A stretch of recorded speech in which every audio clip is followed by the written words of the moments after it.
สกาทิฏฐิวิจิกิจฉาสีลปากามปฏิฆะรูปาอรูปาอุทธัจจะมานะอวิชชา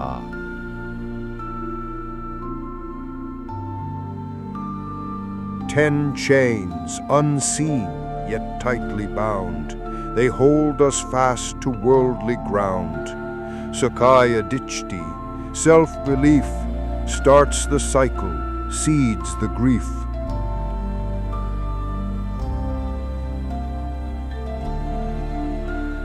Doubt and ritual clinging to blind the heart from seeing true. Sensual craving, ill will's flame, fan the fire, feed the game.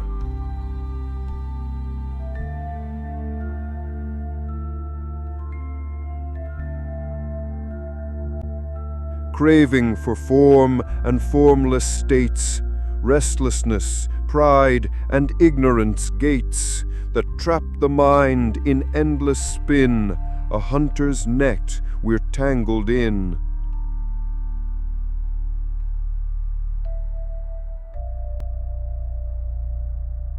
Like monkeys wild, we leap and scream, chasing shadows, chasing dreams. We fight, we grasp, we fear, we fall, not knowing what enslaves us all.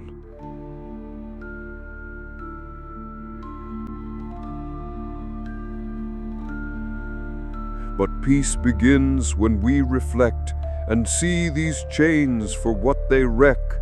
The middle way, the noble path, can free the heart from Mara's wrath.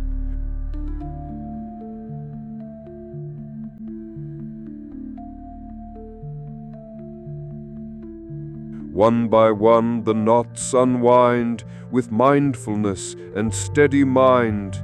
We see the truth, we let things go, and wisdom starts to gently grow.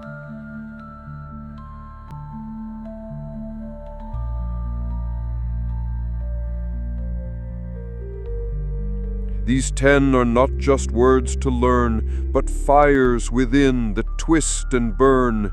To end the pain, to break the spell, we must know them and know them well.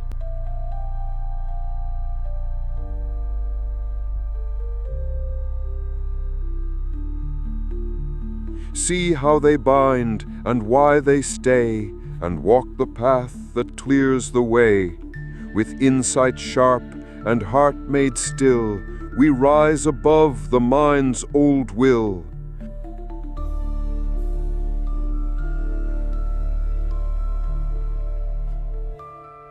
The noble ones have walked before, they've opened up the final door, and we too can reach that shore where fetters fall and cling no more.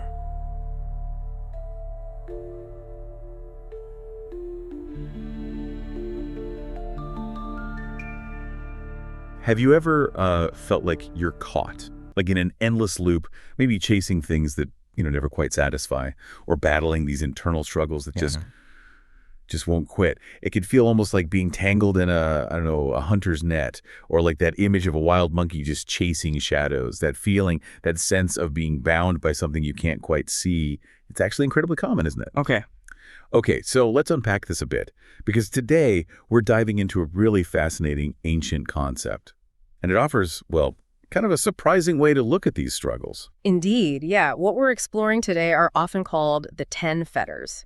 The term is Samyojana. Now, these aren't literal chains, of course. They're described more as metaphorical snares of Mara. Mara is often seen as like a tempter, or the embodiment of things that hinder us.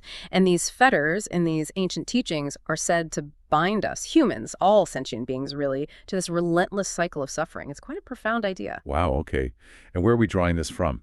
Our main source for this deep dive is actually a really beautiful poetic teaching. It's titled The 10 Fetters. It's from the YouTube channel Rula Jangcharoen, and it uses this very elegant, very symbolic language to, illuminate these concepts. That's quite lovely. Okay, great.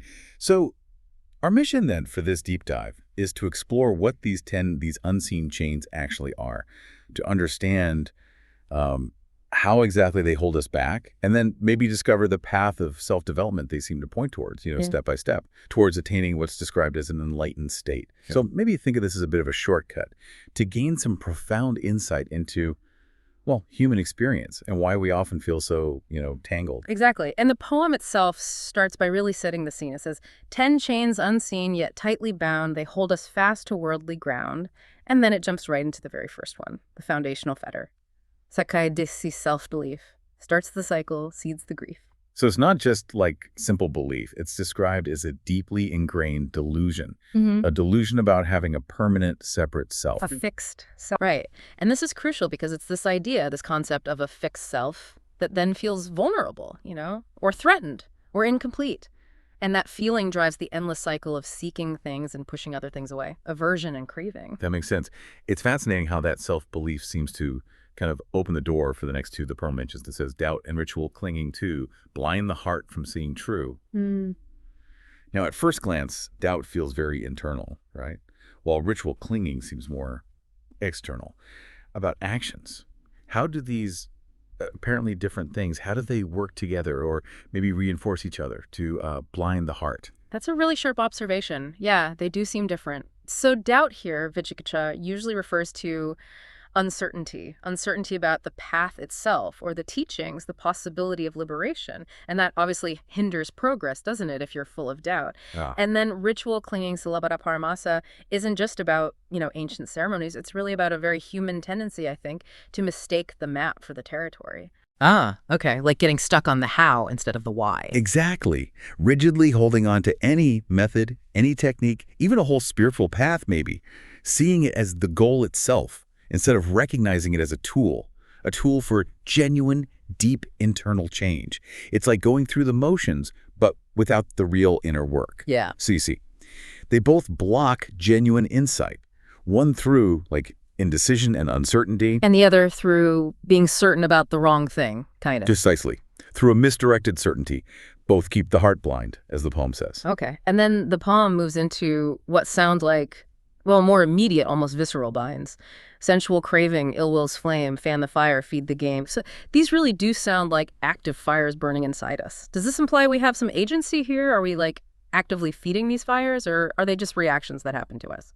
That's a great question. It's probably a bit of both in reality. Sensual craving, Kamaraga, is that intense desire for pleasant experiences through our senses. Sights, sounds, tastes, smells, touch. It's that constant seeking of gratification that keeps us, grasping, always wanting more. And ill will's flame, vyapada or paya, is, well, it's exactly what it sounds like. Anger, hatred, resentment, aversion, that pushback against things we don't like. Right. Things we definitely feel. And while they can certainly arise as automatic reactions to things, we often choose to dwell on them, don't we? To kind of nurture them, replay them in our minds. And in doing so, we are actively fanning the flames. These are really powerful emotional fires. And they keep that cycle of suffering actively burning. They feed the game, as the poem puts it, the game of attachment and aversion. Okay, so just to recap, we've covered 5 so far. There's self-belief, Sakai, yes. then doubt, and ritual clinging, Vicikiccha and Silabhata Paramasa. and sensual craving and ill will. Kamaraga and Vipada, that's the first 5. So what are the final 5 fetters? The ones that, as the poem says, act as gates that trap the mind in endless spin. Right. The poem lists them together. It says, craving for form and formless states, restlessness, pride, and ignorance. Okay, so craving for form, Ruparaga, is the desire for existence, but specifically in the material realms.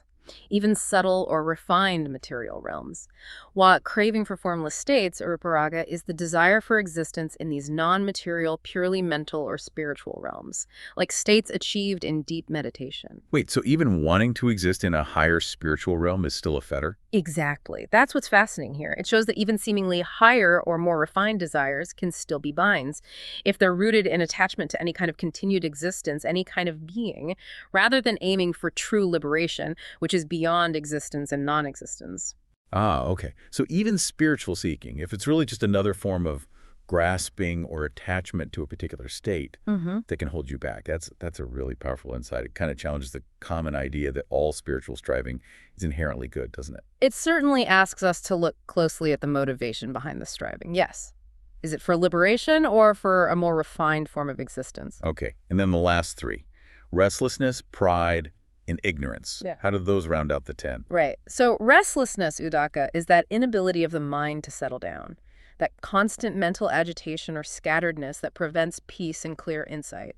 It's really the opposite of a calm, collected mind. It stops true reflection. Then pride, or conceit, mana, is that sense of self-aggrandizement, believing in one's own superiority, comparing oneself favorably to others. It creates separation, prevents humility, prevents true connection. And finally, the big one, ignorance, avijja. This is often considered the root fetter, the fundamental blindness. So it's not just like not knowing facts. No, not at all. It's a profound lack of insight into the true nature of reality, particularly lack of insight into core truths like the Four Noble Truths, which describe suffering, its causes, its cessation, and the path to end it. It's the ultimate gate because it's what prevents us from even seeing the chains, the other fetters, clearly in the first place. It perpetuates the whole illusion that there's a solid self, that there's something permanent to grasp onto or fight against. And the poem summarizes this perfectly, doesn't it? It says, these are the gates that trap the mind in endless spin, a hunter's net we're tangled in. Wow. Yeah, and the next line's like monkeys wild, we leap and scream, chasing shadows, chasing dreams. We fight, we grasp, we fear, we fall, not knowing what enslaves us all. That really, really hits home. It paints such a vivid picture of what it feels like, doesn't it? Yeah. To be caught in these struggles without even realizing why. It does capture that feeling of being driven by forces we don't understand, and this naturally raises the crucial question, okay, if these are the chains, what's the key? What is the path to freedom? And the poem does offer hope. It states, but peace begins when we reflect and see these chains for what they wreck. It points directly to awareness.